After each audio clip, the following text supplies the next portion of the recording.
কালিয়াগঞ্জ পুরসভার অবসরপ্রাপ্ত পৌরকর্মীদের পক্ষ থেকে ভারপ্রাপ্ত পুরপ্রধান কার্তিক পালকে সংবর্ধনা প্রদান করা হলো। সোমবার কালিয়াগঞ্জ পুরপ্রধানের অফিসে এই সংবর্ধনা প্রদান অনুষ্ঠান হয়।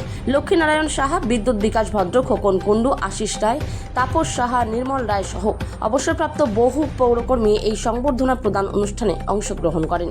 গত শুক্রবার কালিয়াগঞ্জ পুরসভার অবসরপ্রাপ্ত পুরপ্রধানের দায়িত্বভার গ্রহণ করেছেন রায়গঞ্জের সাংসদ কার্তিক পাল।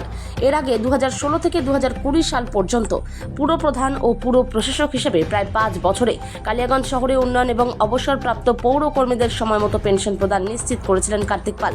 বর্তমানে কালিয়াগঞ্জ পুরসভার অবসরপ্রাপ্ত কর্মীরা নিয়মিত পেনশন পাচ্ছিল না।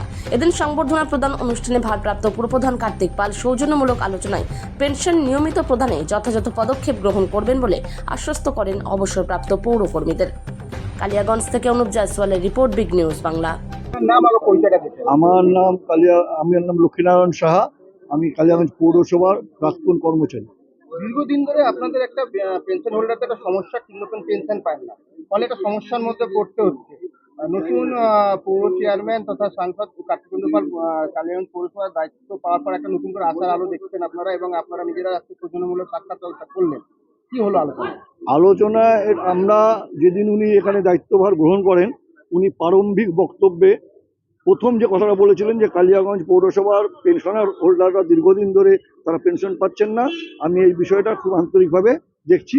সুতরাং সেদিনই আমরা খুব আনন্দিত হয়েছিলাম যে একজন সাংসদ সাথে সাথে তিনি পৌরপতির কাছে দায়িত্ব নিচ্ছেন, এবং দায়িত্ব নিয়ে প্রথম যে উনি সমস্যাটা বলেছে সেটা হচ্ছে পৌর কর্মচারী যারা অবসরপ্রাপ্ত তাদের সমস্যার কথাটা বলেছেন। সুতরাং আমরা সেদিন আশাবাদী ছিলাম। আজকে আমরা কালিয়াগঞ্জ পৌর কর্মচারী পেনশন অ্যাসোসিয়েশনের পক্ষ থেকে সম্বর্ধনা দিলাম, সাথে সৌজন্য সাক্ষাৎও হলো। উনি আমাদের বললেন যে কালিয়াগঞ্জ পৌরসভার ফান্ড এতদিন যারা চালিয়েছেন শেষ করে দিয়েছেন, সুতরাং উনি বসবেন। উনি 1-2 মাস সময় চাইলেন। উনি চান যে এটা আমরা প্রত্যেক মাসে এসে ওনাদের কাছে ধর্ণা দিই, সেটা যেন না হয়। উনি চাইছেন একটা বড় একটা ফান্ড তৈরি করে, যাতে আগামী দিনে পৌরসভার যারা পেনশনার্স আছেন এবং যারা কনজারভেন্সি কাজ করেন এরা যাতে মাসের পয়সা মাসেই পান, সেই ব্যবস্থা উনি করতে চান। সুতরাং আমরা খুব আশাবাদী আজকে যে আমরা আগামী দিনে আর আমাদের প্রত্যেক মাসে এখানে ধর্নার মতো এসে বলতে হবে না যে আমাদের টাকাটা দিন। তো সেই পার্মানেন্ট সলিউশনের দিকে উনি যাচ্ছেন। আমরা সমস্ত পেনশনাররা আজকে আমরা খুব আনন্দিত, এবং আমরা সেই আনন্দ নিয়ে আজকে বাড়ি যাচ্ছি। আচ্ছা, আমি দুটো কথাই বলে দিচ্ছি। আমি জানি ব্যাপারটা কি আছে, আমাকে একটু সময় দিতে হবে। আমার লক্ষ্য আছে আপনারা যাতে মাসের পেনশন মাসে পান, কিন্তু আমাকে 1-2 মাস একটু সময় দিতে হবে। আপনার একটু কষ্ট করতে হবে, কারণ প্রচুর টাকা ঋণ মিউনিসিপ্যালিটি। আমি অলরেডি যেটুকু খবর নিয়েছি, কিন্তু আমি চাইবো যারা পেনশনার, যারা কনজারভেন্সি স্টাফ, অ্যাটলিস্ট তারা যেন প্রতি মাসের টাকাটা প্রতি মাসে পায়। এবার আমাকে ফান্ড কালেকশন করতে হবে।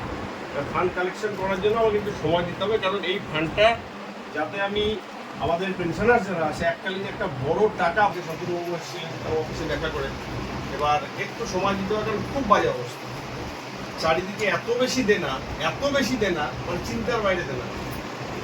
এই পরিমাণটা অনেক বেশি। আমি আজকে বসবো এরপর সাথে কোথায় কি পরিস্থিতি আছে, টাকা আছে।